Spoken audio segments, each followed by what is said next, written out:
ఆంధ్రజ్యోతి ఫోటోగ్రాఫర్పై హంతక దాడి. జగన్ సిద్ధం సభలో చెలరేగిపోయిన వైసీపీ మోకలు. నువ్వు ఆంధ్రజ్యోతి అని ఆరా తీసి మరీ దాడి.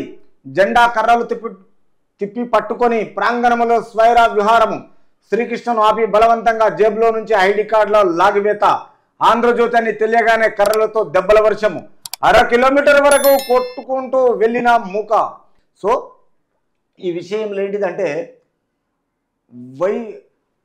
ఆంధ్రలో అంటే తెలంగాణ కాదు, ఇది ఓన్లీ ఆంధ్రలో మాత్రం వైఎస్ఆర్సీపీ జగన్మోహన్ రెడ్డి ప్రభుత్వంలో ఈ శ్రీకృష్ణ అనేది ఏబిఎన్ ఫోటోగ్రాఫర్ కాబట్టి పదే పదే ఈనాడు ఫోటోగ్రాఫర్లను, తర్వాత ఈ ఆంధ్రజ్యోతి ఫోటోగ్రాఫర్లను, తర్వాత వీళ్ళను రిపోర్టర్లైనా, తర్వాత కెమెరామెన్లనైనా ప్రత్యేకంగా వీళ్ళను ఒక అవాయిడ్ చేసి వీళ్ళను ఒక విధంగా చూస్తున్నారు.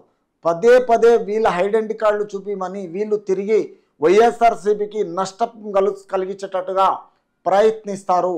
తర్వాత వీళ్ళ మనకు అవసరం లేదు అన్నట్టుగా వీళ్ళను దూరం ఉంచేస్తూ ఈ వైఎస్ఆర్సీపీ డైరెక్షన్లో మొత్తం కార్యకర్తలు, తర్వాత ఫోటోగ్రాఫర్లు, తర్వాత మీడియాలు, తర్వాత రాజకీయ నాయకులు, మినిస్టర్లు, కమిషనర్ అందరు కలిసి ఈ ఏబిఎన్ను, ఈనాడును అంతా పక్కకు పెట్టడం జరిగింది. కాబట్టి అతను శ్రీకృష్ణ అనే ఫోటోగ్రాఫర్ను పదే పదే పిడిగుద్దులు గుద్ది ఆ అబ్బాయిని చాలా సొమ్మసిల్లి పడిపోయేటట్టు కెమెరా ఒక దగ్గు, ఆయన ఒక దగ్గు బాగా దెబ్బలు కొట్టడం జరిగింది.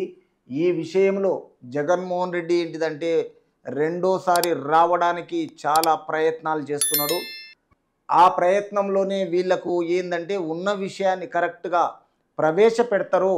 తర్వాత ఈనాడైనా ఈ ఏబిఎన్ అయినా వీళ్ళను దరిదాపులా రాకుండా, మీటింగ్లకు అటెండ్ కాకుండా వీళ్ళపై దాడులు జరిపించాలి, కొట్టాలి. దాడికి పురగొల్చిన సర్వత్రాలు నివ్వెరపరిచి అనంతపురం జిల్లా రాప్తాడు సమీపంలో ఆదివారం జరిగిన ముఖ్యమంత్రి వైఎస్ జగన్ మీటింగ్లో వీళ్ళను నానా రకాలుగా కర్రలతో కొట్టి, చేతులతో పిడిగుద్దులు గుద్ది తప్పించుకొని ప్రయత్నం చేసినా వదలకుండా వెంటాడి ప్రాణ నష్టం కల్పించి తర్వాత ఈ చికిత్స పొందడానికి ఒక అంబులెన్స్కి వెళ్ళి తిరిగి ఇప్పుడు ప్రాణాపాయ స్థితిలో ఉన్నారు కృష్ణ గారు. కాబట్టి ఈ వైఎస్ఆర్సీపీ రాజకీయం మరీ ఘోరంగా ఉంది.